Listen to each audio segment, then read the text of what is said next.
Without further ado, boom, bada, boom. I would like to introduce the audience to Marcos Mateu. Now, I'm assuming that if you've clicked on this video, you know of Marcos's work. Marcos is perhaps one of the premier artists working in entertainment, in illustrations, and comic books today. I have the distinct honor and privilege of interviewing him. And full disclosure that Marcos is not only just one of these premier artists in the world, he's also my friend. So when I asked him, I didn't have to really twist his arm. He gladly agreed. But I want to do something special here because Marcos, he's so well known and he's had all this tremendous experience and that he inspires so many people. I got to thinking, I'll bet you there's a lot of people that would be very interested in finding out what inspires Marcos Mateu Mestre. And so I'm just going to do a quick little bio here. Born in Palma de Mallorca in Spain, he's been working as a visual concept, traditional animation, layout, graphic novel artist. This about 35 years in experience, professional experience as an illustrator. I know that he worked as an illustrator when he was in Spain, again with working in comic books. Film credits go all the way back to Balto when he took a job working in England. Then he came to the US and he worked on Prince of Egypt. He worked on Asterix. I met Marcos when we were working on the movie Surf's Up. He actually came to the US for the second time to work on this picture. I'm so proud of this picture. I'm so proud of the people that we all worked on this. And it was amazing because this project went so smoothly. It was perhaps, when I think of my career, one of the smoothest running pictures I've ever worked on. And it's interesting because Marcos was working on this project, Armand Serrano, there's myself, Paul Lassane, Richie Chavez, you go down the line of just Noel Trial-Roux, Ron Lucas, Dean Gord, so many different people, just unbelievable talent all working on this film. And that's when I first met Marcos Mateu. And then he worked a lot over at Dreamworks Animation. Did several things with us when I was over at Sony Pictures Animation. And one of the things that he's known for, and a lot of people know him for, are the books that he's put together. And here the thing is that when sometimes artists will put books together, and they're always in retrospect, at the end of their career, they put their books together, now that they've got more time on their hands, and they want to share what it is that they know. But with Marcos is at the top of his game. We're talking about an artist who's absolutely firing on all cylinders. And it's at this point that he's putting his books together. And so I highly recommend that if you want to, just delve into some of the experience and knowledge and wisdom that Marcos has. His books are certainly a great source of inspiration.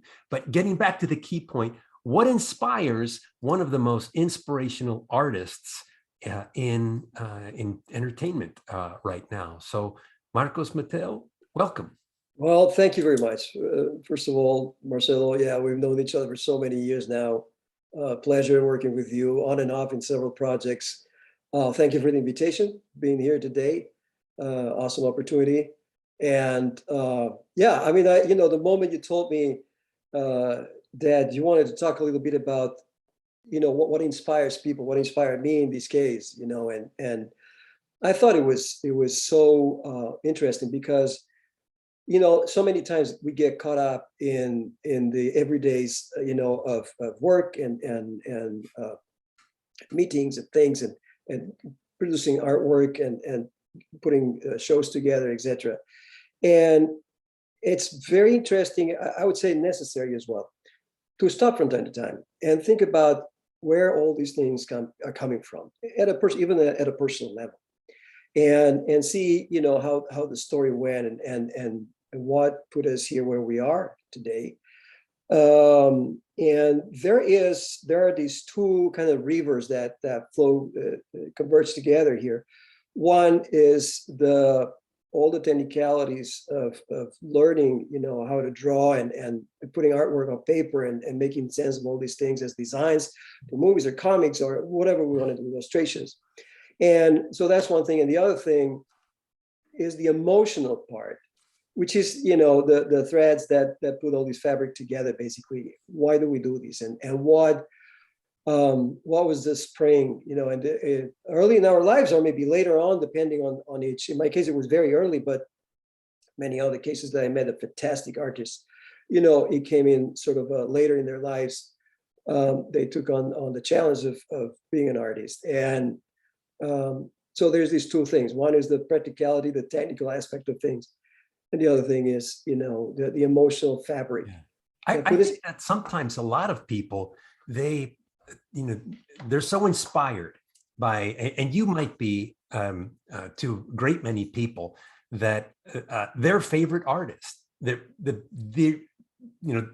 apex of that person that so inspires them. And when we were working together on Surf's Up, there was a fantastic show that was at the Arm & Hammer Museum in Los Angeles. Yeah. And it was a comic show.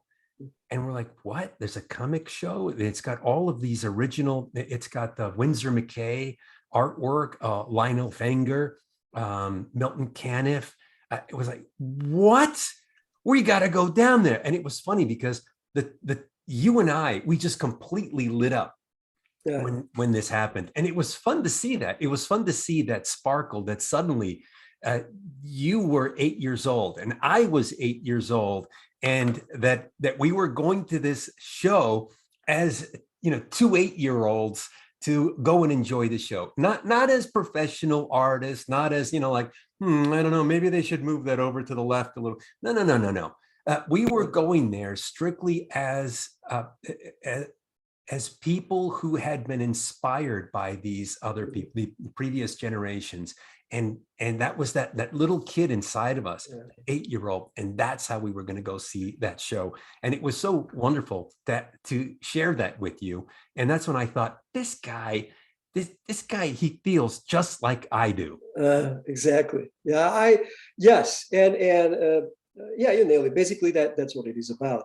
And in fact, going back to my previous point, all these technicalities that we're talking about, and you were talking about, move this to the left or the composition here and there, which is very important.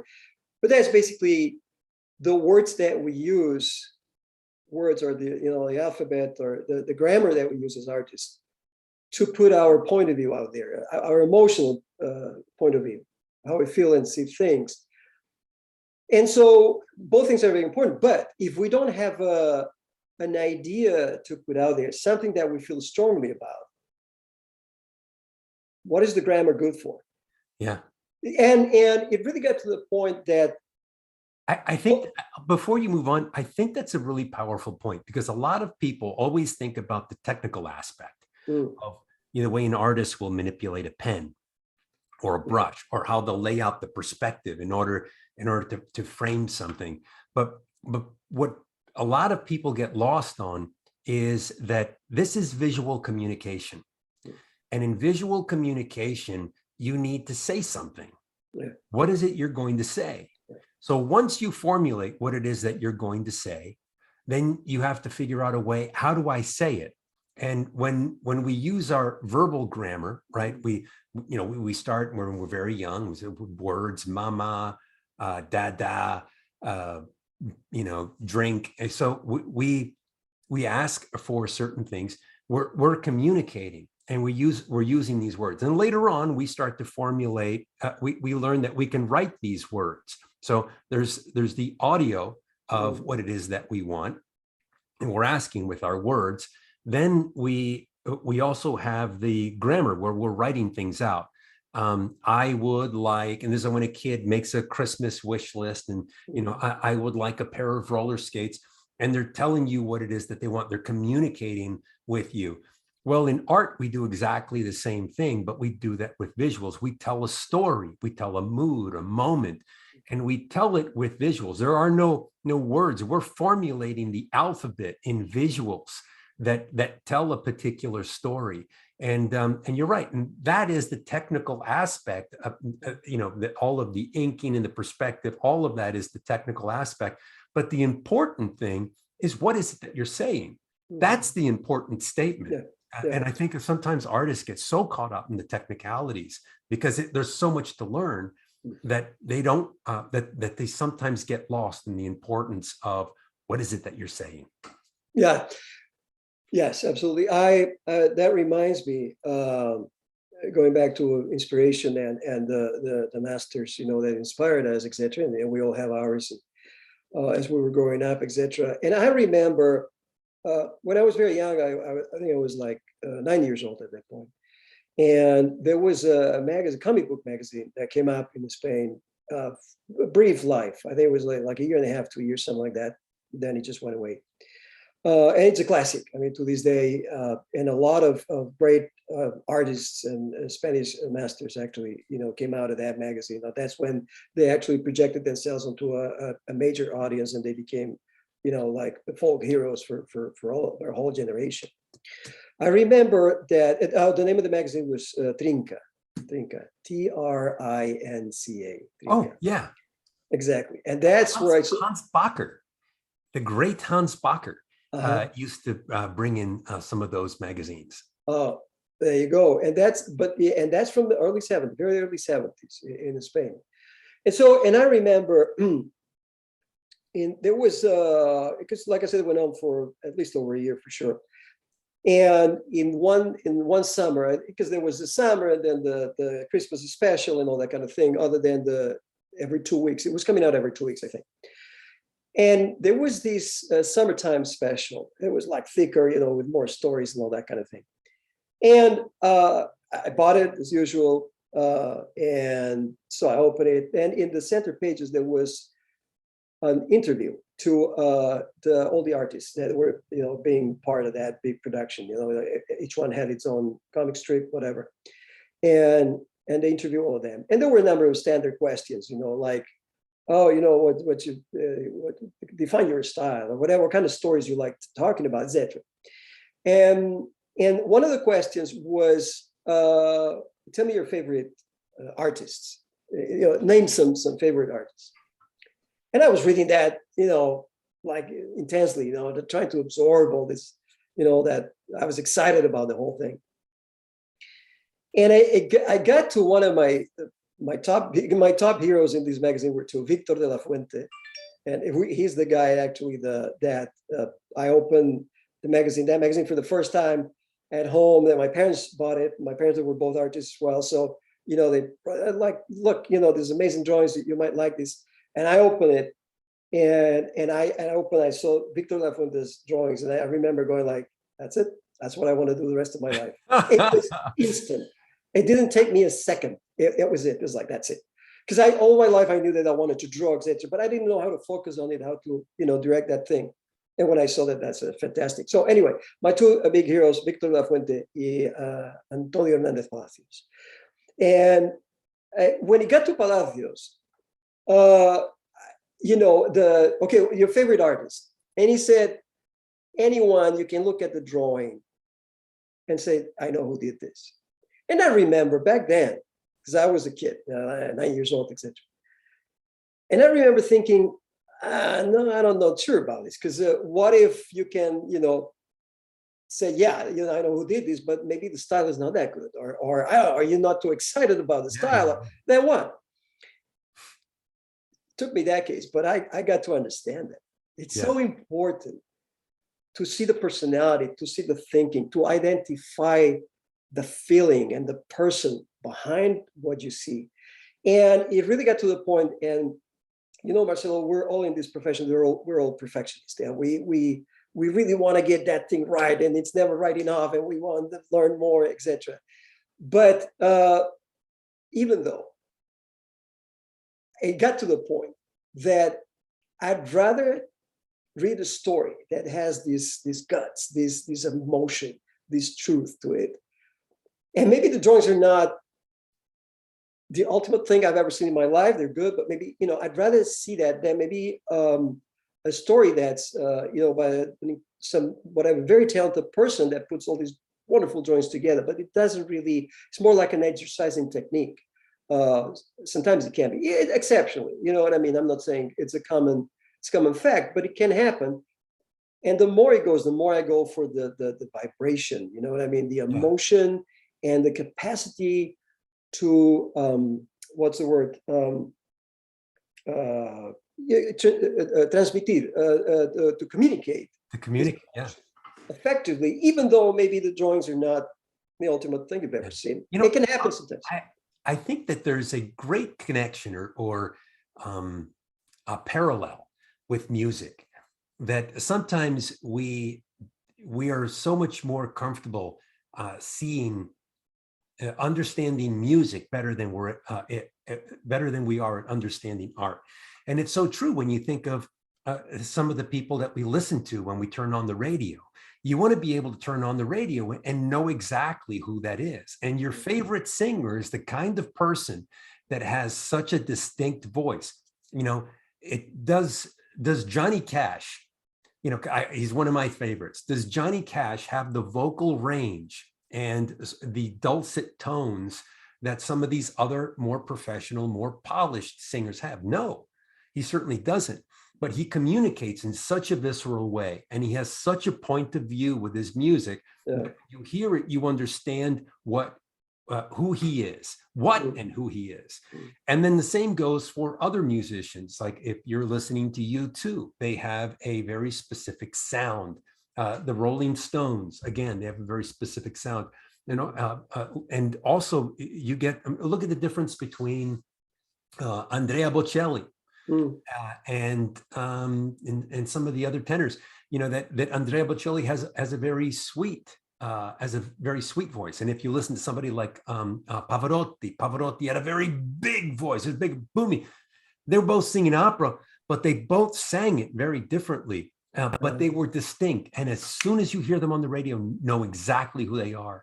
And that's what Palacios was talking about. He was talking about when you look at somebody's artwork, you not only can identify who that person is, but you have a sense of how they feel about what they're drawing. And that's a really important thing.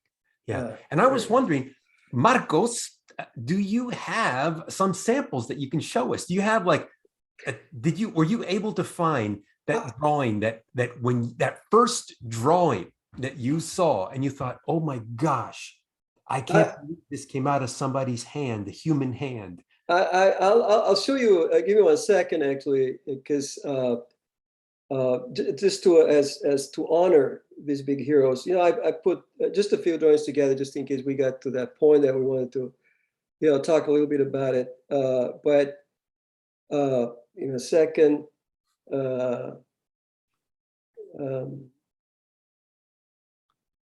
Okay. So that share screen. I'm still a rookie on this thing somehow. Right? There you go. All right. That is, if you see it on the screen right now, you see it already? Yes, I do. Okay. That's one of the covers of that magazine that I was talking about. That was very early 70s. Wow, this is it. This is the one that you saw this and you were like, oh my gosh. Yeah, and it was actually when I opened the magazine and I saw this panel inside the magazine. I don't remember this. I remember this panel. That was it. And I found this one and I thought also it was bigger, maybe like a bigger size, etc. So I thought it was interesting. But I remember this panel photographically, like if it was now opening, seeing this. But the most important thing, Marcelo, is that what fascinated me is that not only how gorgeous this artwork is, it was part of something bigger. It was part of something bigger because to me, when you're a fine artist, I've done oil painting earlier in my life, etc., illustration and all that, and these are all fascinating fields, and I follow some of the. I have my big heroes as well, Robert Fawcett, etc. I have books, big illustrators and all that. I love that stuff. Now, one of the peculiarities of comics and movies and animation and all that, but I started with a graphic novel thing, is that not only you have to accomplish something in terms of, technically speaking and all that, and be proficient at drawing and all that. Once you get to that point, then that becomes just part of something even bigger. It kind of it's the ripples of that stone that you throw in the lake, and then it ripples. It keeps getting more and more complex and bigger, more concentric circles, etc.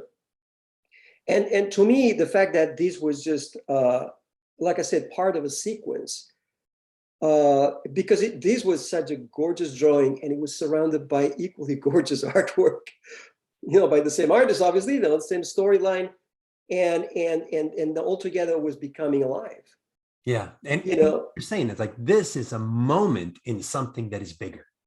Yes. So it's not about this. It's a moment. Exactly. I want you to keep it on that. Oh, okay, perfect. Because I'm actually going to annotate. I can't help it. I'm, because it's so exciting to see this stuff. And I love it with this work. But there's so much that's happening here that when I look, I'm going to go ahead and I'm going to draw into some of this. Number one is this gesture, this unbelievable, beautiful gesture that we see here. And we also see that gesture echoed, and we can see that, it's going down his leg. It's going down the tree. We really feel this gesture and this sweep. But there's also this, that this is a story here, and it's beautifully silhouetted in telling that story. You can see that he actually frames this out with the horizon line, and he frames it with the tree, and even the straight of the arm that he frames this out. But there's two panels here. Then there's the other panel that he's trapped inside this negative space here, and it's the man that has been bitten by the snake. Yeah, exactly. When you're looking at it, it looks like one panel. It's this book panel, but it's actually two panels. He's actually disguised it. He's actually giving you two panels in here. One of them is the guy that's just been bitten by the snake, and the other man who's just come to help him and to rescue him. Yeah, just brilliant. Look at that brushwork. That is so beautiful. Yeah, it's fantastic, and the energy of every line in it. It's in the line of what you were saying, is not only the energy of the drawing as a whole. Then you analyze every little line, every little part of it. It's so energetic. It's so full of. It just makes you vibrate and brings you to the picture. So yeah, that is phenomenal. And so after that, I started buying the magazine every 2 weeks, because it was like bi-weekly. Yeah, absolutely. And I had seen. I'll stop sharing if that's okay, so we can see each other a little better. I had seen this magazine earlier, and again, is the emotional part of it, because the first times I saw this magazine, because I'm from this beautiful Mediterranean island called Mallorca, and as kids. So you didn't grow up in Spain. Not in mainland Spain. I grew up. Yeah, you grew up on the island of Mallorca. The island, yeah. I left the island by the time I went to London, and I got in animation. All that, I was 28. I was almost 30, so I left there for 3 solid decades, basically. And I eventually went as well for a few years, and then I came back here. And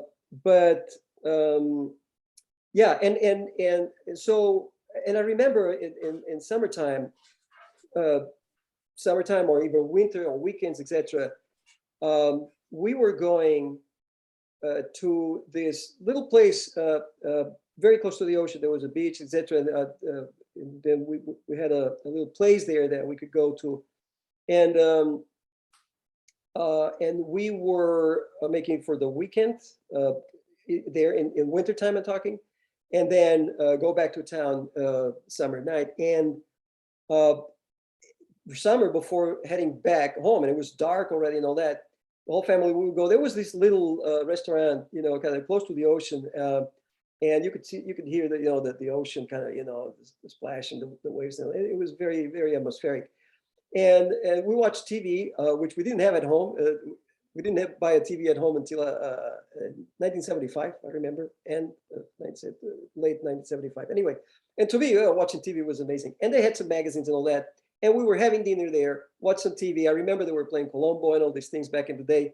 And they had some magazines, you know, like, and one of the magazines they had, and I remember I had seen it there before, and I would flip through it, but for some reason I was impressed with the drawings, but I don't know, maybe because it was a public place, a restaurant or something, and it wasn't mine, and I had to live back there and then go home eventually.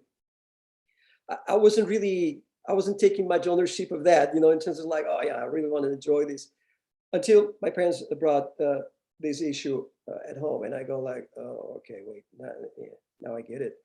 But it's funny because talking about what I was saying earlier about the emotional side of things. There's so many things that when we learn how to love something like this, or when we discover that really we've been loving this, that's what we needed in our lives. It's just that we hadn't discovered it yet, right? And then at some point, it's like, oh, this is possible. It's real. It could be a reality.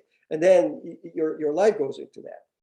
But in the process of discovering life in general, when you're a kid, because everything is new, you know, and the ocean and the summertime and these magazines and these drawings, and there's a sense of novelty in so many things. So to me, not only I look at these drawings, it's still nowadays, obviously, I think this is just, yeah, you can do different, but not better, as my sister used to say. And,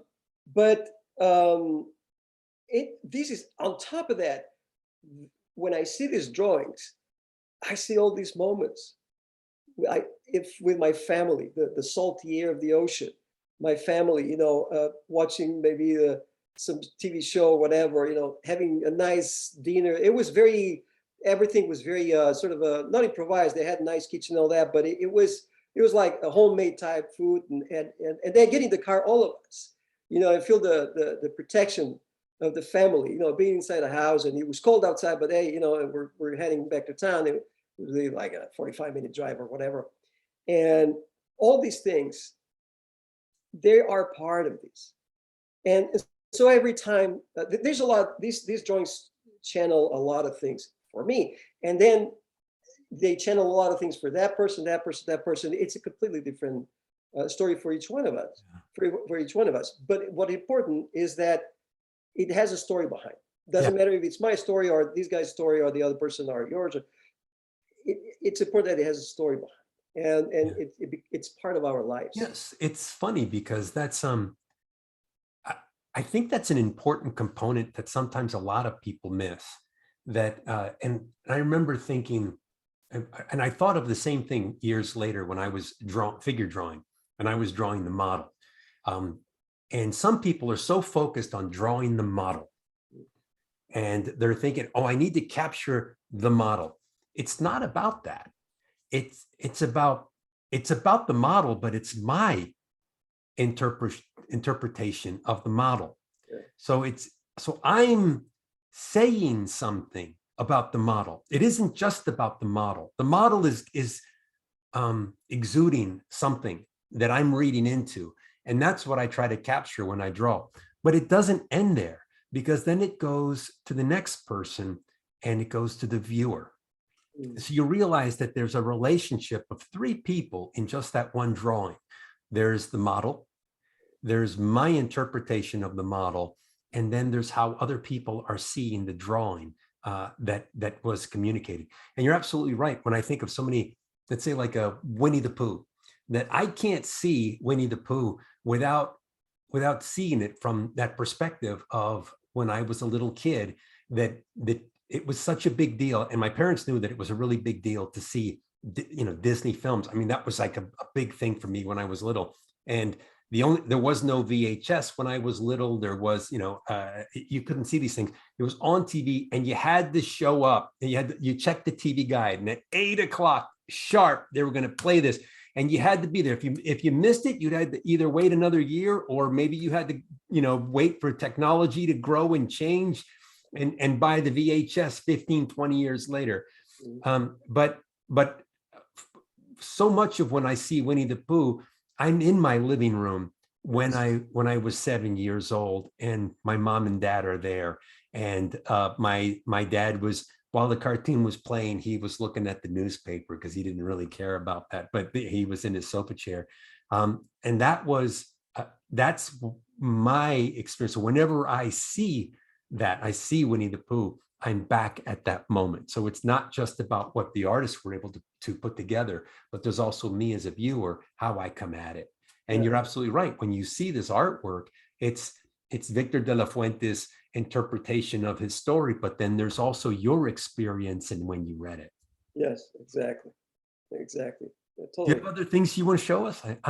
I'm really curious. Yeah, I think that's the thing. Is like when a lot of young people today probably have no idea who Victor de la Fuente is, and that's part of this. I want this to be educational so that young people can see that, wait a minute, there's that we're part, that as artists we're part of this process that activates, and that we're inspired, and that when that inspiration activates us, and then we become part of this movement that activates throughout our professional career, and it inspires other people and it activates them. And I liken it to like when you play a guitar and you hold a chord and the string next to it is also tuned to the same chord, and that when you strike it, and it actually will vibrate the string next to it, even though you didn't touch it.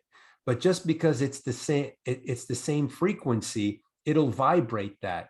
And I think artists that are of like mind, that when you saw Victor de la Fuente, you were in that same frequency and you started to vibrate.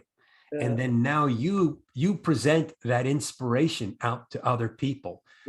So I want to know, is like, what other things got you excited? What other things got you inspired? Sure, absolutely. I'll show you something else in a second. I got to talk about one of my first contacts with comics and all that, and this is one of the first things that got me into something very important, which is atmosphere, and again, I'm going to give a little bit of a personal context on that. And a lot of it is related to the ocean as well, because you're being growing up in an island, and so the ocean kind of it becomes part of your life. But the first, or one of the very earliest things that I saw in terms of comics and all that, and I was very lucky because I was running into quality and then more quality and then more quality, and I got I was lucky. It was a golden time of comics and all that back in the 60s, 70s, and so 80s, and I saw a lot of that as I was sort of growing and becoming eventually the adult I am now, but with all these roots, inspirational roots, etc. One of the first things I remember seeing was Tintin, which is the Hergé. He was actually from Belgium, and it's considered obviously what they call the Franco-Belgian type school of comics and that. School meaning style and I want to preface for those that are listening that American comics are very different than European comics. And when you a lot of people are more familiar with Japanese comics or comics in Asia today, but they're not very familiar with comics in Europe. And in comics in Europe don't really have many superheroes. The stories are very different, and they're much more diverse. There isn't a particular style in how you draw. Like, you don't have to draw the Marvel way in order to draw comics in Europe, and they could be about anything. They could be about like Gaston Crier-Lagaffe, that it's very much about like a tech or a guy that works in an advertising agency. That's it. That's the comic. There's Victor de la Fuente that had all these wonderful stories that they're more science fiction. Then you had Tantan, right? How it's pronounced, but it's actually spelled Tintin for those who are want to know. And those were mysteries.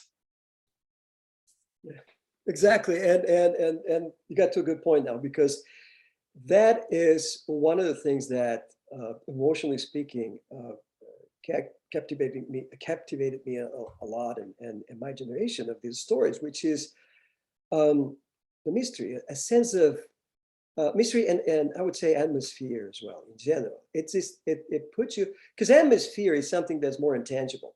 You know, we can show drawings that are specific, and you can, like, we're analyzing the Victor La Fuente drawing earlier, Matador, and we can analyze all these panels and all that. Now, ultimately, there is something about atmosphere, the use of composition, the use of light, and all these things, and the way what these people are doing is they're drawing us into a reality. It's like you're reading that comic, and that's what would happen to me when I was a kid. I would read that comic, and then at the end of the comic, I would almost wake up. I was like, oh, okay, I'm in the real world. Wait a second, I got to readjust, because you were getting to that thing so intensely. The sense of timing, tempo, composition, how they treat the characters, the lighting, the color, everything. It's just like, man, you go into that. Yeah, it's like those virtual reality goggles that, when you put them on, you're in this reality. And when you take them off, you're like, wait a minute, I'm still in my living room. Yeah. And immersive comics can do that, Yeah. where you get into a world and when you have to sort of snap out of it when you come out of that reading it. Exactly. And I'll show you a page out of possibly one of my favorite books of the Tintin collection. I don't know if you see it here. As Oh, you can see, yeah. yeah. In every page, I put the name of the author, so in case you guys want to follow up, or the name of the author, the name of the book, and if there is like if it's part of a collection, I also put the name of the collection, like The Adventures of Tintin, etc.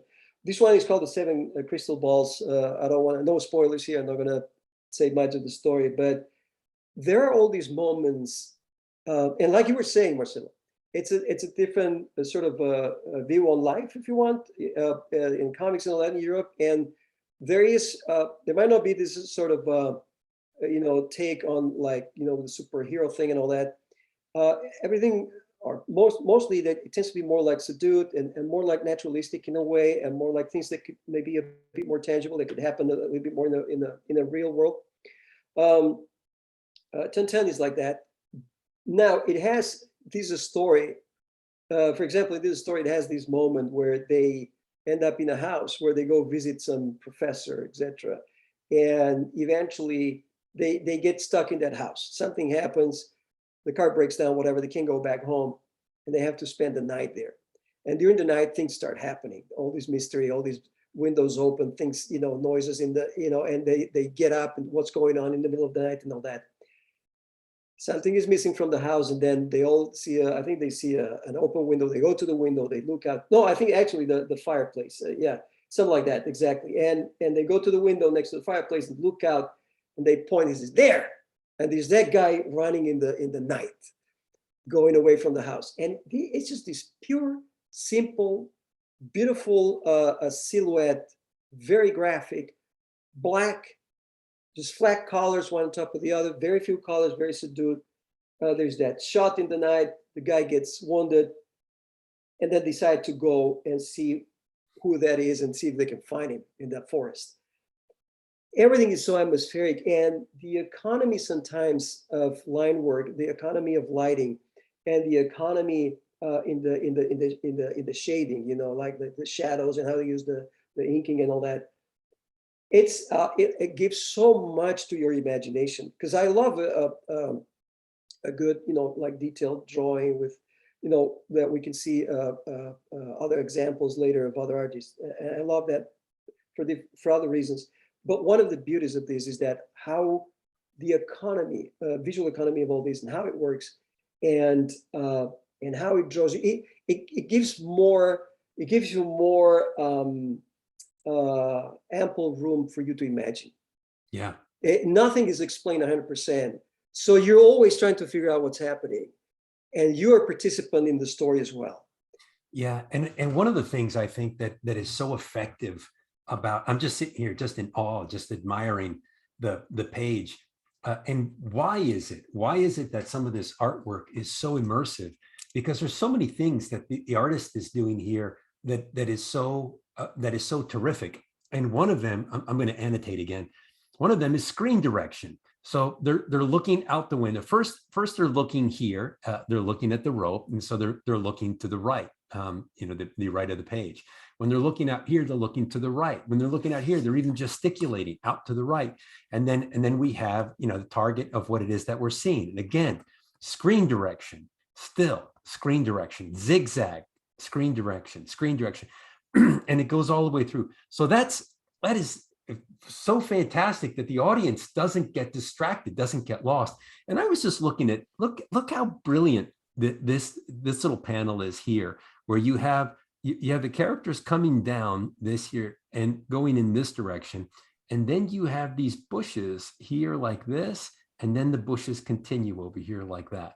Isn't that wonderful? And talk about continuity, that as your kid and you're reading this, you don't even realize why this is so effective, because it's because at no point does the artist confuse you. There's even, I'm just looking here, that always artists are always trying to like push it and all this perspective, but look at this, there's no perspective in this. We're talking about a silhouette. Now he has layering, right? So he has this foreground here with the character, and then he has the tree in the background, and then open air back here. And so it's a 3 steps. It's 1, 2, 3, and that he's able to explain that depth, but he's not setting it up with this perspective grid and trying to draw these things in perspective. It's really simple. And then he goes to these panels where you do have perspective and volume and form, and then you have crazy panels like this where he combines both, where you see the characters in perspective, and you see the flat panel that goes back to this. That is absolutely just brilliant stuff. It is like that, and obviously, going back to that for a second, I mean, as a kid, because when I was reading these stories, earlier, it was like I started reading this story like 5 years old, 6 years old, 7, and to this day, obviously, I have the full collection. I have it in Spain. I have it here, but it's the kind of thing like what you're saying. You get excited about all these, and you start discovering, because first of all, is the excitement of the story and the characters. What's going to happen? That's what's going to happen. But at some point in your life, you start analyzing, why is it drawing me so much? Why is it so powerful? Why is it drawing me so much into it? And you start doing this sort of analysis, and the inspiration, the motivation, when you see these things, that because you see these worlds, and you go, wait a second, and then you kind of start looking into yourself and going like, I have my worlds too. I want to talk about my worlds too. And you know what I mean? And there's a way it can be real. It can be real. You can project these things on a piece of paper. I can talk about my own things too. And all this excitement that you have for things in life, all these experiences and moments like that I was talking about, the ocean, things like that. And you can sort of put that in your stories and all that. And looking at these things, especially at a certain age, very early age, it's just it's an eye opener. You know what I mean? It's just it's just fantastic. And another thing I want to say as well, Marcelo, about Tintin is that as many other artists that are part of my artistic life motivation and I'm a fan of,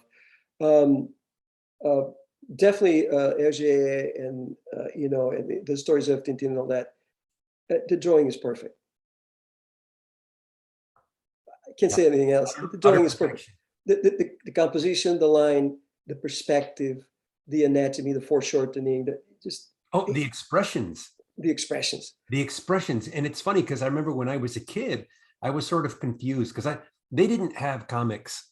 You couldn't get the Tintin comics when I was a kid, especially not growing up in the East Coast in Maryland, where I grew up. So when we saw them for the first time, we would just catch like maybe 8 pages that they would excerpt, and they would put them in the Reader's Digest for kids, and we would follow. So you had to wait next month, and they would put in another 8 pages or so. and it was confusing because the drawings were so accurate. The vehicles were absolutely on point, completely accurate. And then when you get the faces were very simple, but it didn't take long reading the story. And we're looking, the comic, when you're looking at a Reader's Digest, the books were about this big and the stories were printed this big. And you could still read every expression on those characters. And that's when we realized the brilliance of that.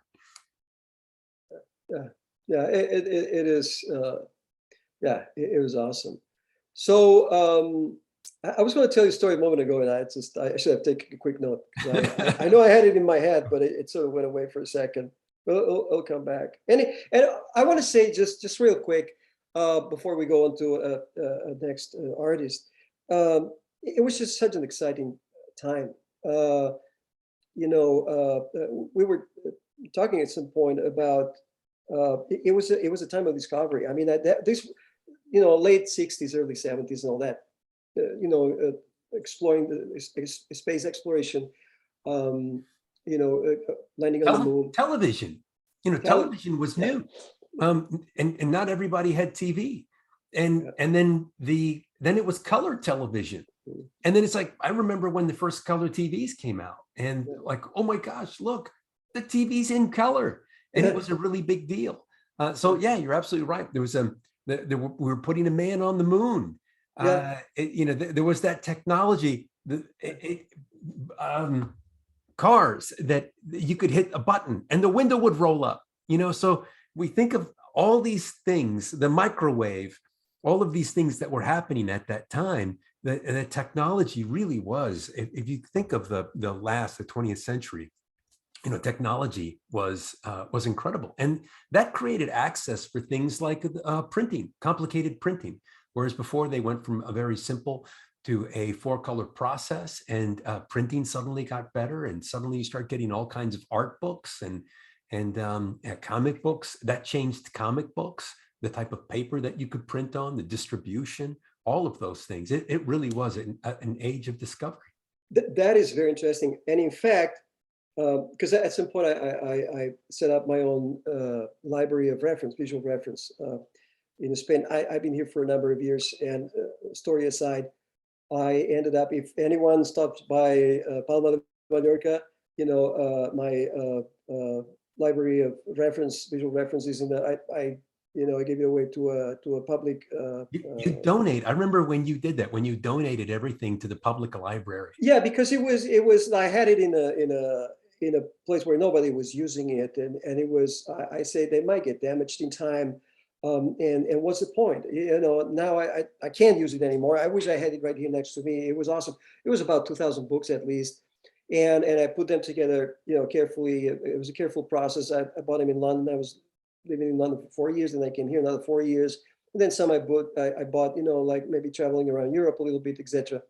But to your point, one of the things that I was excited about this library is that some of the books, there were recently published books, and so there was partly, but there was a good chunk of them, a good percentage of them, that I bought in secondhand bookstore. And what would happen is that, say, for example, I remember I had that one of London in the 50s, but it was not a book called London in the 50s. It was called London, or London in Color, or something like that. It's just that it was published in the 50s. And so it was London in the 50s, but without intending to be focused on that. It was just London, right? But my point is that book was not only London, it was also the 50s. The color, the quality of the color, the quality of the print, the type of paper, the smell of the paper, the type of technology that we're using back in the day. And so it is not just, it is not just something that would describe visually. It would give you some kind of information, visual information. It was actually a lot more. It was the 50s in your hands, right? And so, yeah, that was very important. And going back to I have a little story that, if I can tell real quick, because I remember one of the first solid. I have a few, first solid memories in my life, and one of them was in obviously it was summer of '69. And we were again out of town. And so we didn't have a TV. So near where we were staying, there was a kind of a road restaurant, typical meals, kind of fast for drivers, whatever, and we would go there sometime. They had a TV. And I remember my mother going like, "Oh, they just landed on the moon. The Americans landed on the moon today. We got to go see it on the, I can't believe it. We don't have a TV on the day like today." So we're going to go to the restaurant. We're going to have lunch there. We're going to show it in the news. It was already recorded because it was not, I mean, it was like in the middle of the night in Spain when they landed. So, I was 6 years old. And so obviously, staying up until 3 o'clock in the morning or something, or going to a place. I mean, that was out of the question. Anyway, we went there, we started having lunch. And then 3 o'clock p.m., because it's also late lunch in Spain always. 3 o'clock p.m., they started, okay, news, oh, the Americans, they landed on the moon, Armstrong, they showed. And I remember that's one of me looking up. And there was a TV and the blurry, I mean, that TV was blurry by itself anyway. I don't think it needed a lot of moon landing moment to be blurry. But anyway, on top of that, it's the landing. Yeah, they were transmitting from the moon in 1969. Think about the technology. Yeah. Television had just been invented, just a few years earlier. Think of the Wright brothers didn't get a plane off the ground till the beginning of the 1900s. Right. And here we got a man on the moon in 1969. Yeah, exactly. But what I remember even more than that is that we saw that thing. Oh, that's amazing. That's amazing. Talking about putting things in context. Oh, that's amazing. This is amazing. Oh, it's amazing. Anyway, we finish, pay the check, we get in the car, we drive back to the house. And as it was set up, there was, we get there was a little fence that my father, every time was the same thing. My father had to get out of the car and just open the fence and then, drive in and then close the fence and then we were home. And there was that moment that we were all, the three of us, my mother, my sister and I, just, waiting in the car for my father to do the thing. So my father goes out. And it was, like I said, the news was at 3 p.m. So that must have been, maybe we were a couple of hours more in the restaurant. Maybe it was 5 p.m. or something like that. It was broad daylight in summer, in Spain. Beautiful day. It was a beautiful day, I remember. And my mother gets out, my sister and I in the backseat. My mother gets out of the car, and as my father's opening, and there's this, "Kids, come down here. Come with me." I was like, okay, what is it now? So, we get out of the car. My mother's looking up. I look up, and the moon is there. Clearly, the moon was there. My mother said, "It's amazing. Right now, there are two guys walking on that." And if you've ever seen, what was the Pixar movie, the Ratatouille, that putting things in perspective, that, I get it. Because I was 6 years old. I was still quite young. It was like, oh, Jesus. Whoa, whoa. I still get goosebumps. And the funny thing, to go full circle, Marcelo, is that I was here, eventually I came here to the States, because I'm always fascinated by the moon, the space exploration, always. But anyway, so I'm here, Prince of Egypt, all that. And after 4 years, anyway, some things, family stuff, etc. I decided to go back to Spain. I went back there for a few years. And so that's 99. And I remember that was late spring 99. And I decided instead of taking the plane from LA to London or Madrid or something, I decided to drive. I just like, okay, I'm gonna do a solo drive, coast to coast, like in the movies, right? And I got in the car, I rented a car, and I drove myself up to New York. I had already plane tickets from New York to London, and then London I stopped, see some old friends, and then go back to Spain, and then I stayed there for a few years. But the thing is that on the way to New York, I stopped here, stopped there, Savannah, beautiful places. And then eventually I stopped in Washington, D.C. And I was there for 3 days. And I go to the Smithsonian, right? The mall, where they have all the museums and all that.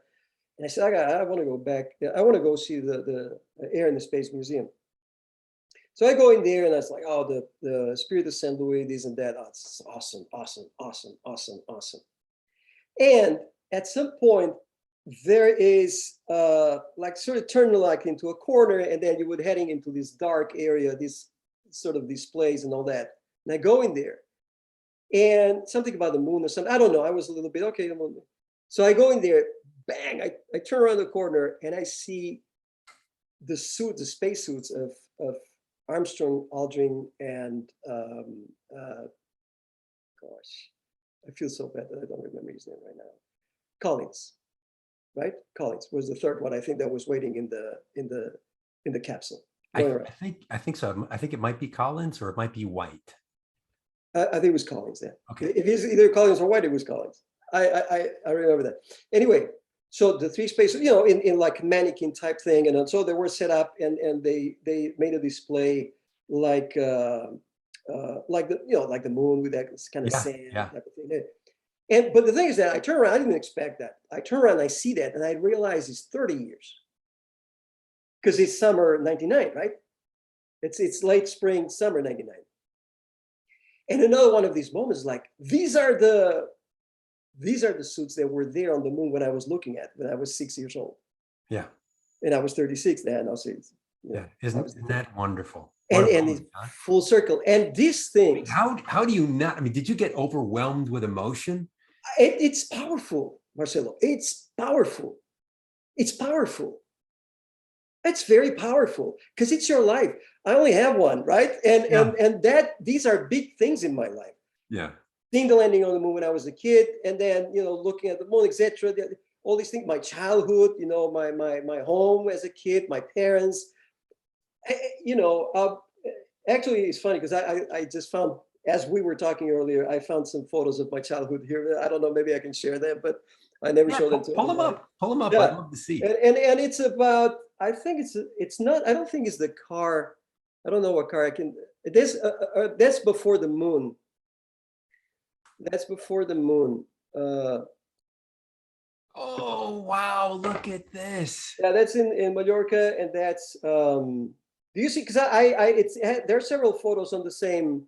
Do you see it like getting a little bigger, maybe? Oh yeah. Okay. Yeah, you're completely zoomed in. Yeah. Yeah. So that's my mother and my sister Carmen, a very accomplished artist, oil painter, etc. Phenomenal talent.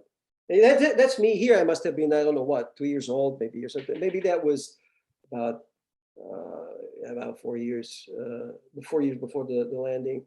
Yeah. But anyway, summertime. I'm going to guess you may be about 4 years old, 3 or 4. Yeah. I don't think I was 4. I don't know. I'm 3 would be about right. Maybe a very young. Maybe 3. Maybe 3. I can tell you, my sister here looks like, 5 or 6, maybe. I don't know. Yeah. And we're 3 years apart. So if she's 6 tops. Oh, if she's 6 here, yeah. You're maybe 2.5. Yeah. I'm 3, 2.5, 3, I would say. And here's my father. But incidentally, my mother, she's the one that, like, guys, come here. And I owe this to my family. I because they were phenomenal inspiration. Because today is about inspiration, right?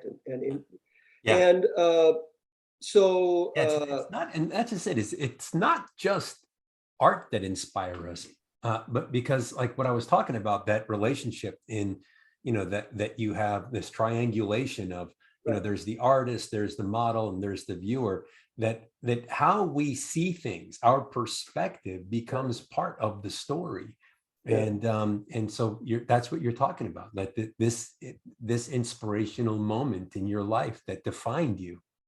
Yes, and I'll add to this, Marcelo, because we hear a lot, and we say that ourselves sometimes, like, oh my God, when we were kids, and like, for example, nowadays kids, it's all about the phone, and when I was a kid, things were more real and this and that. I bet you 30, 40, 50 years from now, our kids are going to go, man, this is now good. When I was a kid, we were on the phone all day, really good stuff, Yeah. Because it's look, I remember my brother loved to talk on the phone, and he was always talking to the girls, and I had no patience for the telephone. It just drove me nuts because I'm such a tan inquieto, right? I'm just always, I have to do things that it just drove me nuts to be, because you were tethered. There was the cord that went to the wall, and you were stuck, and it just drove me nuts. I couldn't take it. But my brother would get on the phone, and he would talk for hours.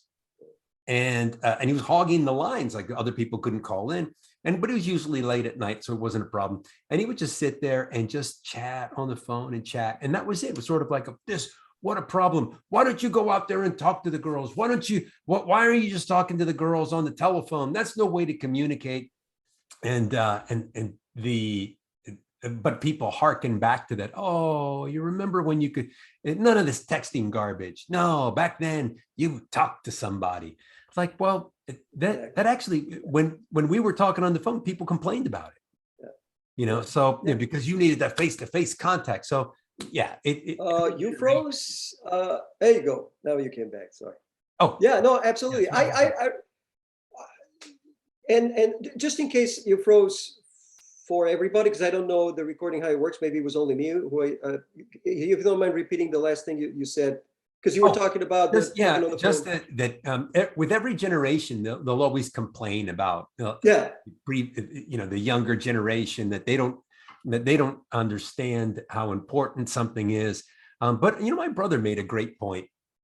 And because I was belly aching, I was doing exactly what we're talking about, and I said, "Oh, it was such a shame that we lost Toys R Us, because it was, going to a giant toy store to see all the multitude of toys." I continued doing this as an adult. I would just, with my girls, we would just go and visit the toy store just to visit it, because it was so fun. And then when it went away, I was lamenting that, and I was talking to my brother, and he said, "Yeah, but that was for us. It's not for the younger generation. That was for us."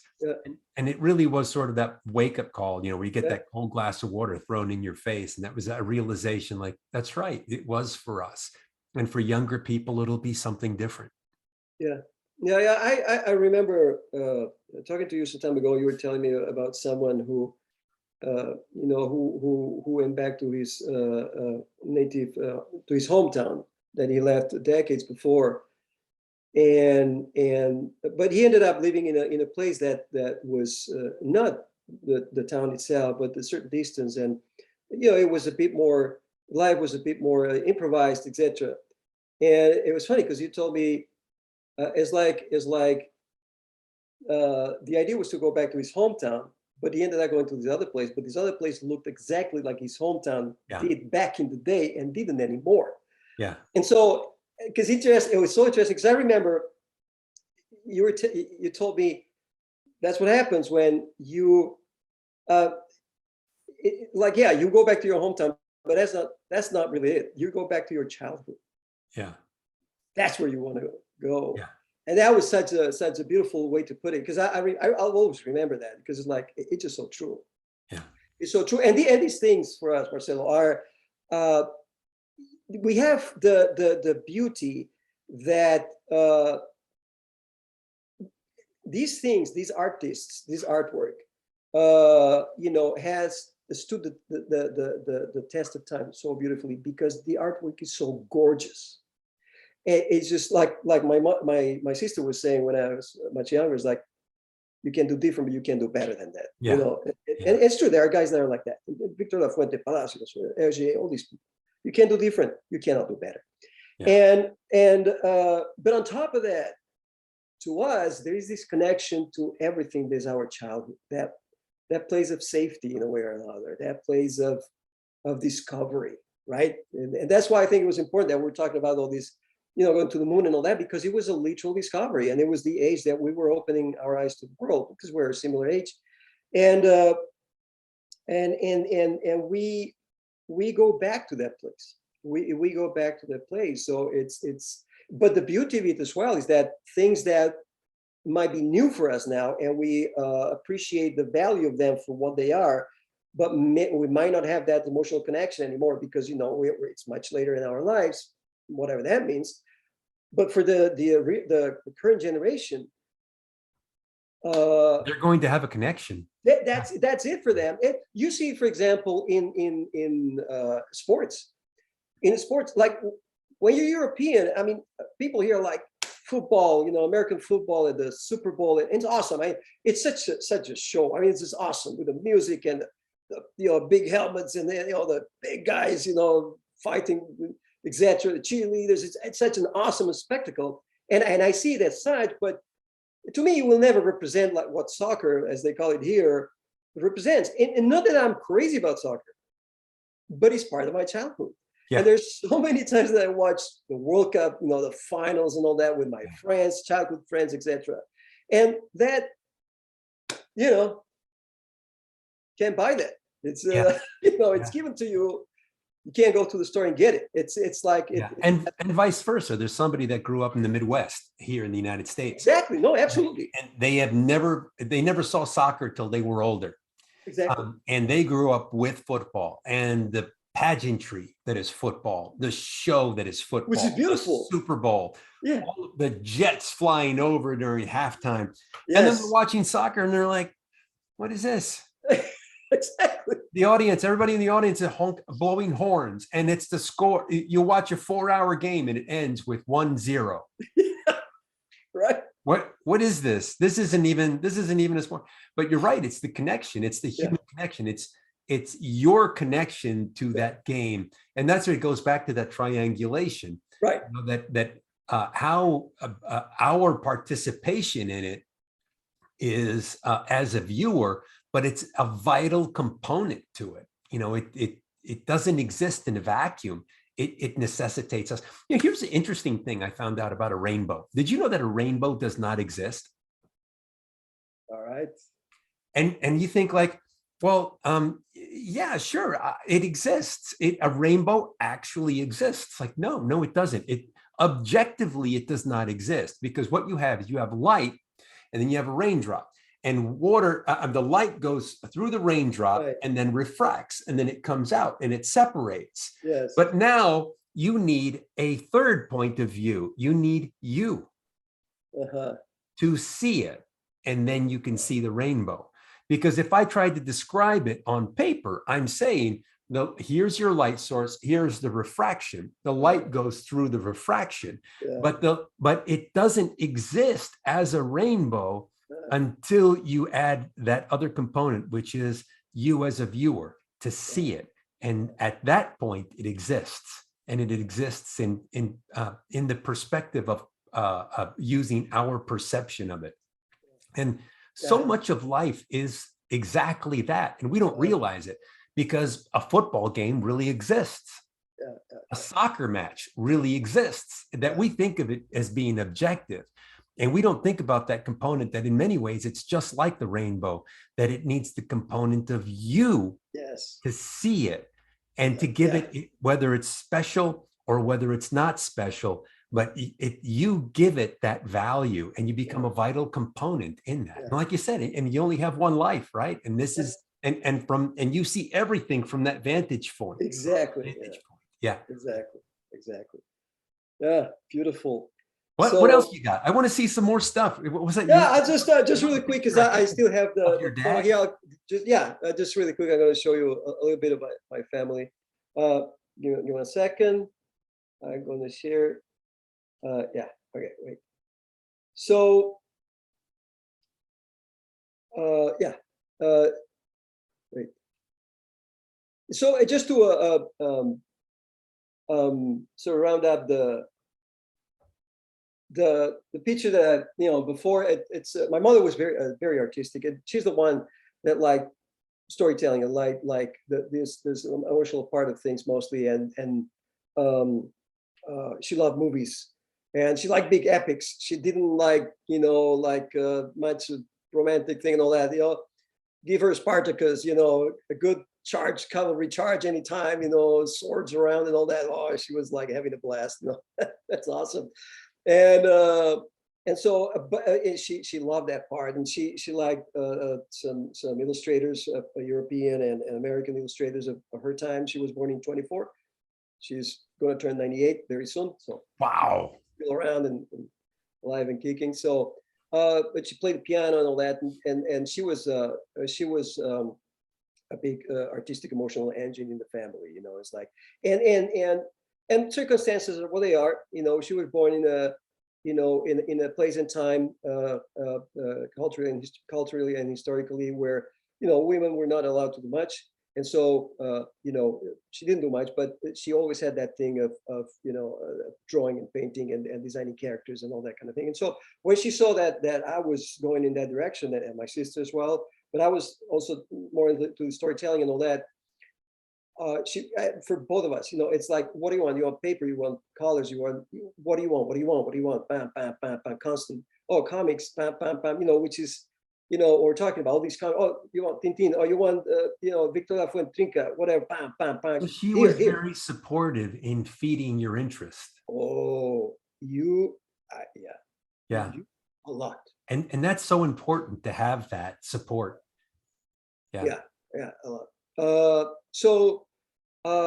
And my father was you see the picture now. That's my father, my sister, myself again, and again, that must be around the same time. My father was a perspective teacher for 40 years, but also he actually worked with architects. He did many things. He one of the things he did for architects were engineering, meaning calculating the structures for buildings. But he also did, they would say, oh, this is the blueprint of the house, and the client, no computers back then, the client wants to see what the house is going to look like, and he would do like a perfect view of the house in perspective and everything, with measurements and everything, and watercolor and everything. And he liked music as well. And anyway, played cello in an orchestra. Anyway, my mother played piano for a while. All these things. So it was a very and my extended family, a lot of people. So anyway, and so that's my father. And around that time, and that must be like late 60s maybe, or somewhere around there. So anyway, I just thought it was interesting to have a moment and my family a little bit. You look like you're like one of those little kids that had a lot on his mind from those two photographs. You're concentrated, focused on something. Yeah. Because you absorb everything at that time. You absorb this, so much. And I remember, I think I was telling you once, I remember that was the time that, I would landing on the moon, movies, Hollywood movies, Westerns. There were so many Westerns, 60s, 70s. And I was like, man, what's going on with Americans? Yeah, there's good stuff there. Some good stuff going on. I gotta go take a look, right? And so here I am taking a look. Been taking a look for quite a while. That's wonderful. And that was it. Like when you were a kid, you're exposed to some of these things, and then you realize that your life, you wanted to focus your life to become a part of that. Yeah. So you wanted to assimilate into what that was, and that's what drew you to California, to Los Angeles, to the entertainment industry. Yeah. It was a very it was definitely, it kind of had to go one way, in somewhere around there. It had to be. I mean, life sometimes can take turns, and you never know. But it kind of had to be, especially with the support, from the family and my mother especially, and from everybody, my father. But my father taught me a lot of perspective, and he because I was like, hey, you gotta know perspective. Another person that I wanna bring up as well for a second. I don't know if we have a lot more time. Maybe not. Maybe we don't anymore. But we're at the top end here. Yeah. I just want to. I'm just so captivated. I love hearing this. No, that's great. Just really quick, out of the many names that I could relate to here and talk about, I want to talk about for a second about Jesus Blasco Monterde. Jesus Blasco Monterde, Spanish comic book artist. I'm going to show something from him really quick. Give me a second. Because when I was about 14 years old, I had gotten to know his work. Give me a second. Okay. I can show this page, for example. So I had gotten to know his work, and eventually I knew that sometimes he would give advice to youngsters who wanted to get in the, in the industry of comics and all that. And I got interested on that, and he was in Barcelona, I was in Mallorca, so I had to get in the plane and go. I am not familiar with. Jesus Blasco Monterde.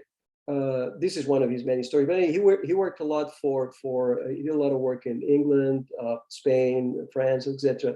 But look at this, this landscape. The first panel, how he composed the thing, how the lighting, how he would ink things and things point.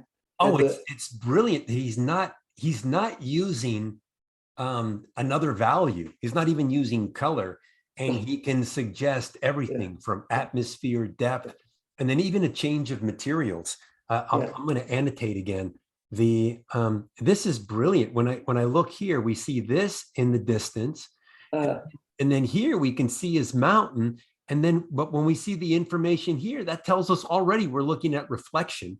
Yes. Just brilliant, beautiful work. And I love the materials. Like this is stone. This is ground.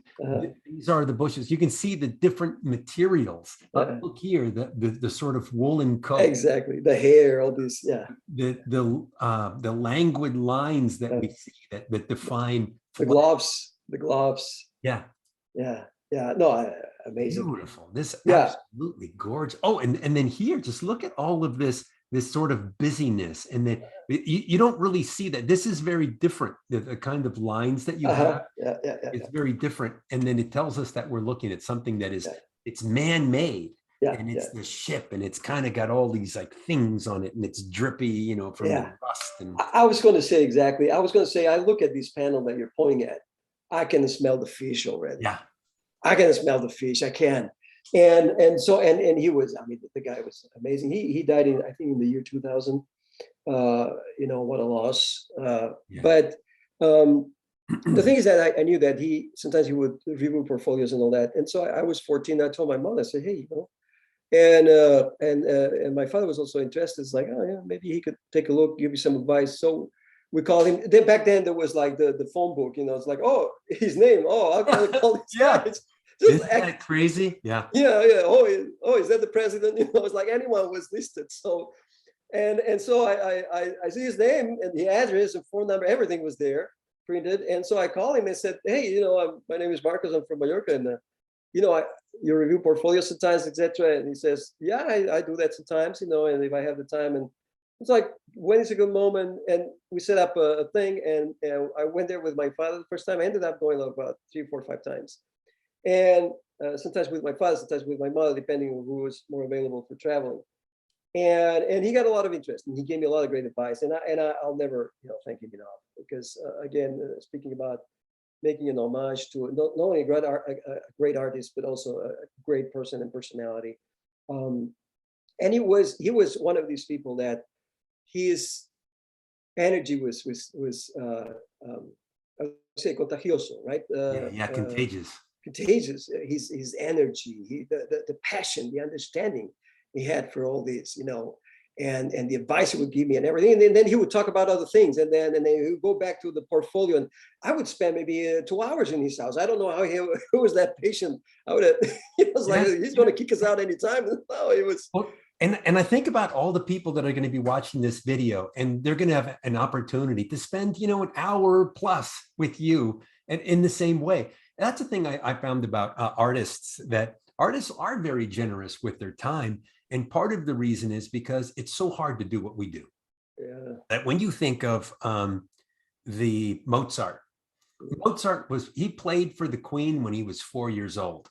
Beethoven was, I want to go back to that image in a second. Sure. But, Beethoven was able to make music. He played for the Queen, I think, when he was 8 years old. But as artists, you cannot paint like Rembrandt when you're 4. You can't paint like John Singer Sargent when you were 8. And so it's less like being sort of a virtuoso at playing a piano or something, but it's more like understanding all of the pieces of a symphony. You have to know how the wind instruments work, how the percussion instruments work, how the brass works. And once you start to learn all of these things, so it's everything: perspective, composition, staging, acting, performance.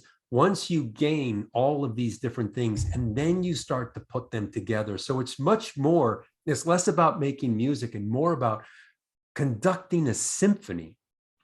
And every piece of artwork is complicated like that. And because it's so complicated, that artists are very giving of their time because they know how hard it is. And so when somebody comes to you, you want to share with them some of the things that you've learned, some of the things that you've gained, because you want to help make that trip or that ride a little less rocky. And that's what I've noticed, that so many artists are so giving and so of their time and so patient. You're totally right. And I would also say, I would add to these, a word that I also like using when it comes to this is complexity. It's complex. I like the word complex a lot, because although things can definitely get complicated, there's definitely a sense of uphill battle, in complication. Yeah. But I find complex maybe a bit of a more amiable word, and there is a complexity because there's so many layers. Yeah. So many layers. But pull up that piece, because I was just looking at it again as just an art geek.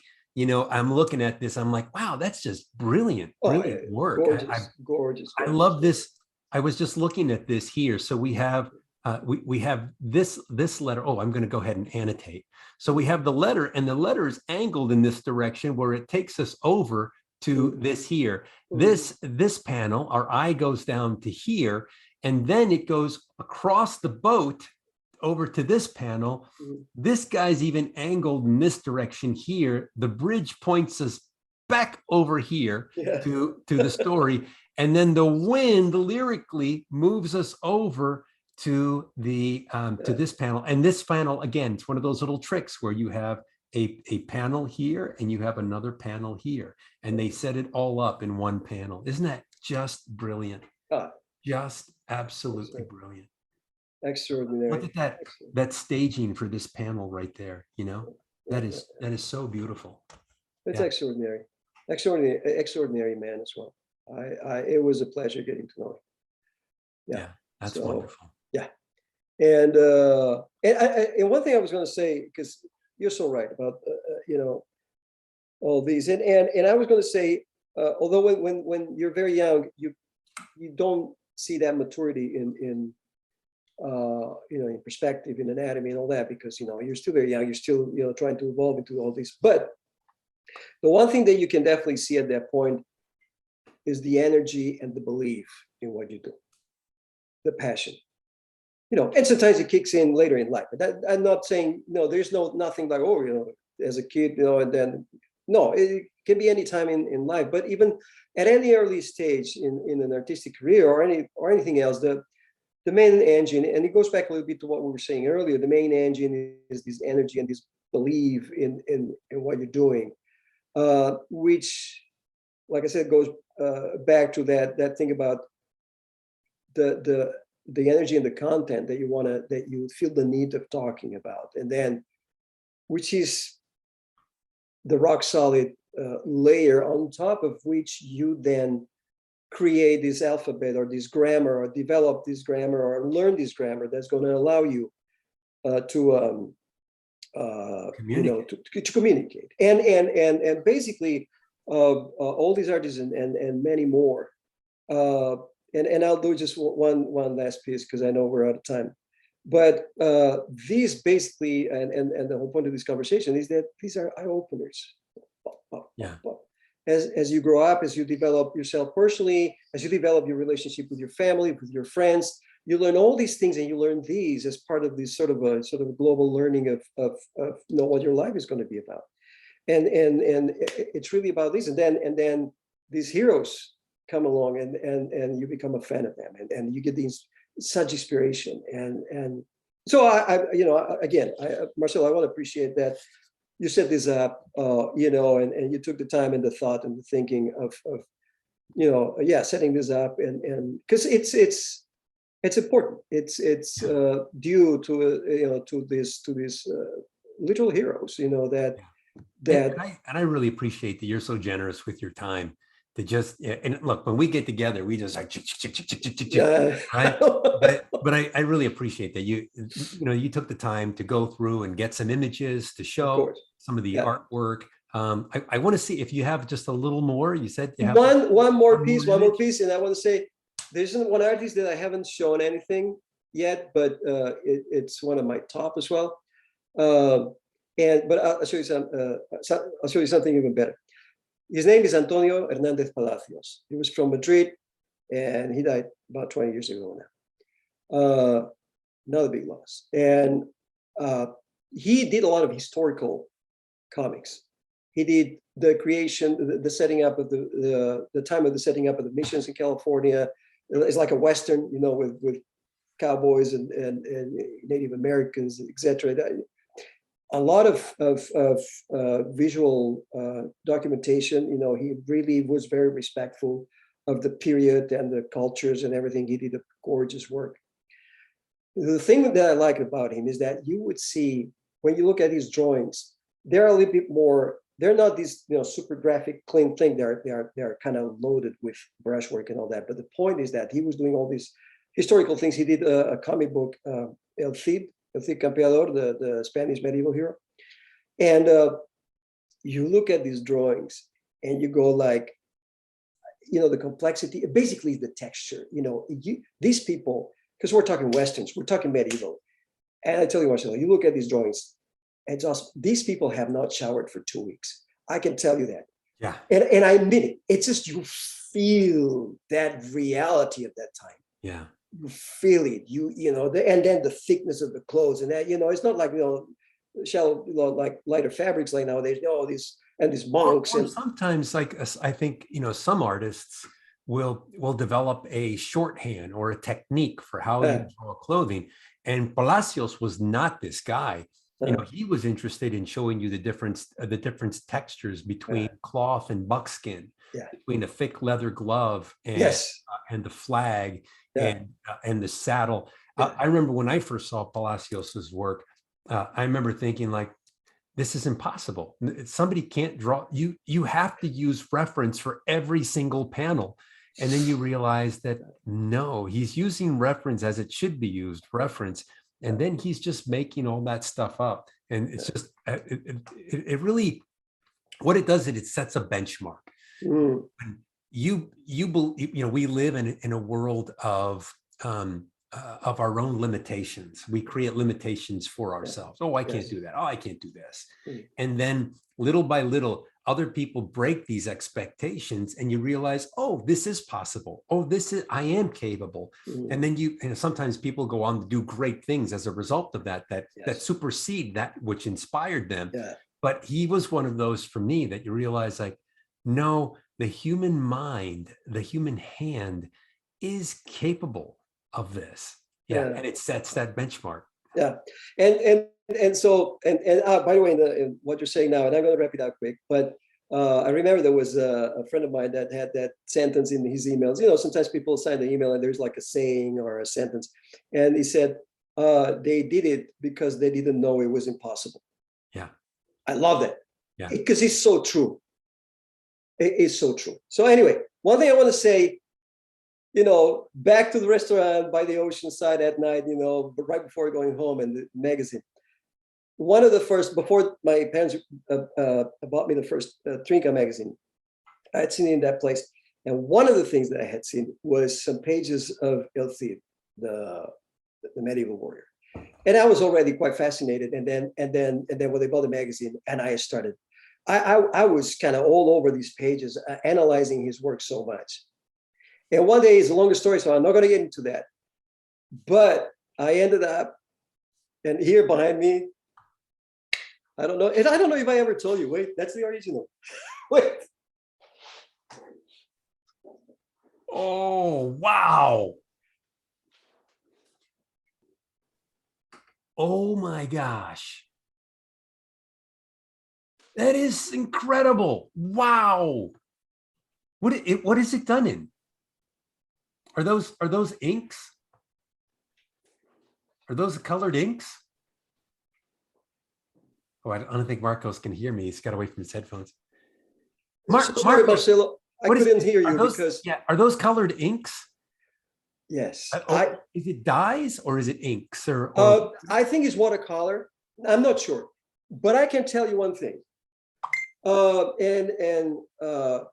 When I had the opportunity, like I said, it was a long story, and I'm not going to get into it now. But eventually, I bought it from an art gallery in Paris, and they sell comic book artists, comic book art, etc. And I saw it. Basically, ended up seeing these online. I couldn't sleep at night because I saw that, because I was looking. Oh, I want to see some Palacios stuff. I was looking, and eventually, what happened was that. I found this image, but it has these annotations on the side, written in pencil. And I was like, oh my God, this is an original. I clicked on it and it took me to the website of this. Because I'm not a guy, sorry, that's been buying many originals or anything like that. That's it for me so far. But this one, I just couldn't. Like Homer Simpson, when he's all black and he sees his two eyes like that and he can't sleep. It was like that. And I started, contacting the gallery and all that. It was a bit of a process because it's not something that I would jump on. Oh, you send me two of those or whatever, obviously, And so they sent me this and it was so beautiful. But I got to tell you, when I opened the package and all that, there is, and you see when you look at it close and left, you see the ink work and you see the little brush stroke. It's very subtle. There is not a scratch. There is not a whiteout. It's just, that thing is a killer. That's the thing. He would go just that is incredible. It's like, and there are no mistakes. And that's the thing, is like when you were working in analog back in the day, the process is this: you had to get a board. A Strathmore board. Then you had to rule out where you were going to draw it. You didn't draw it and then add it. No, you had to work out, you had to draw the panels where they were going to be. All of the panels, work out all of the dialogue, draw it, ink it, and then color it without any mistakes. Yeah. Or the mistakes had to be so forgiving enough that you were able to salvage it. And when you go to print. Yeah. And that's it. It's like, nowadays, I think a lot of artists, they use the edit undo tool, and they don't even think about, this, learning to plan something so complex and performing something like that. And you have to do it without a flaw. Yeah. Oh, yeah. You had to. And if you made a mistake, then you would start all over again, or you would cut out that panel and replace it or whatever. But anyway, yeah. So that's the page. There it is.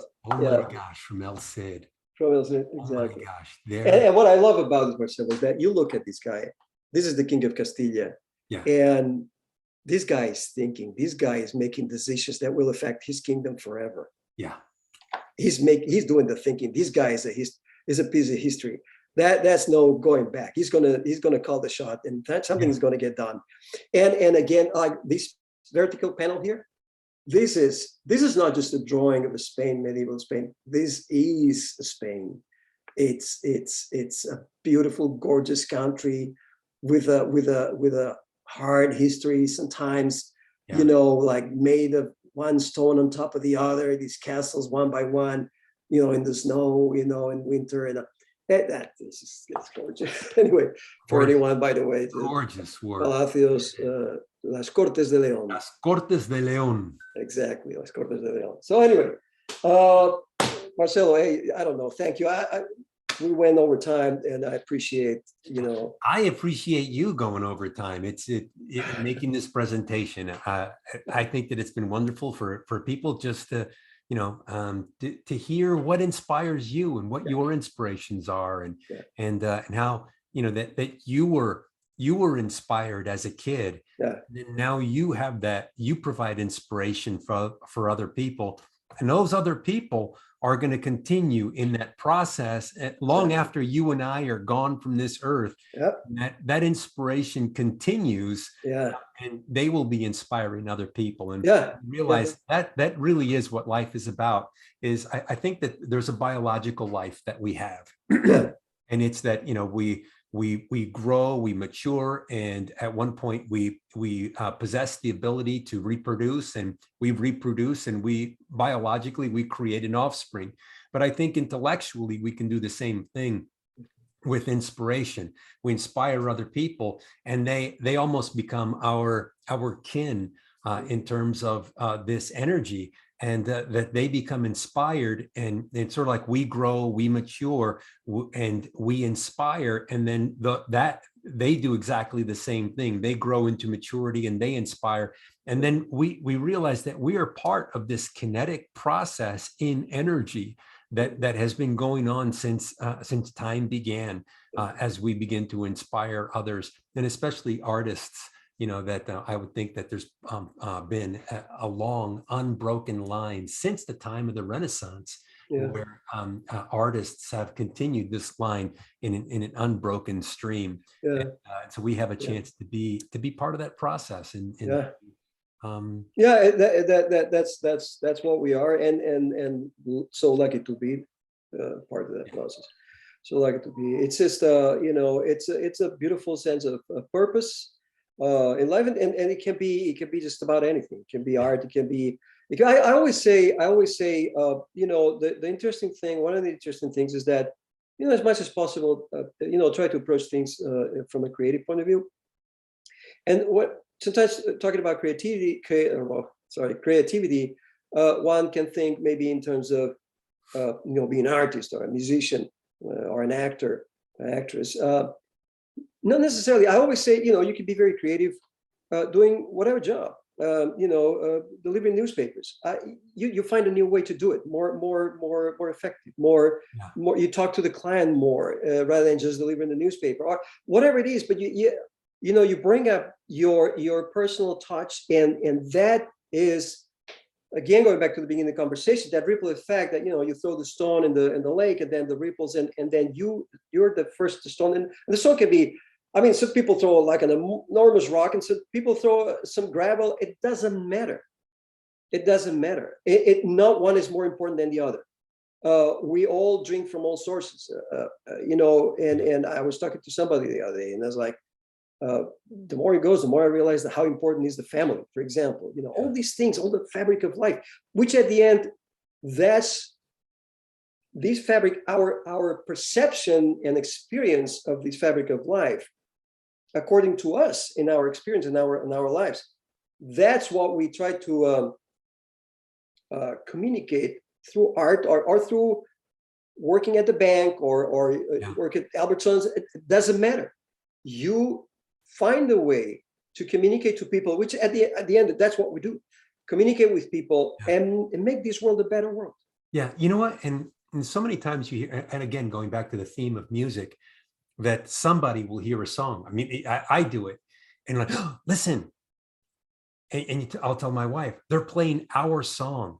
Yeah, exactly. Right. Because, wait, what did I have to do with it? Right? I didn't, but it's our song. Yeah, it is. Yeah. So many times that we listen to something, we'll listen to a musician, and we're like, that person feels like me. That person is speaking to me. Yes. And then artwork has the power to do exactly that. Is that when we open up a comic book, or we're watching an animated show, or we're looking at an illustration, or even a comic strip, and we look and we put our finger on it and we say, that person feels like me. And that person is saying something special to me. And there's that, and part of that's what it's, that communication, it's that human touch. It's that I'm telling you that I'm like you, and you're telling me that you're like me, and that's the connection that we have. And that's the special bond that we have as people. And that's what we want to say. And like you said, and that makes the world a better place.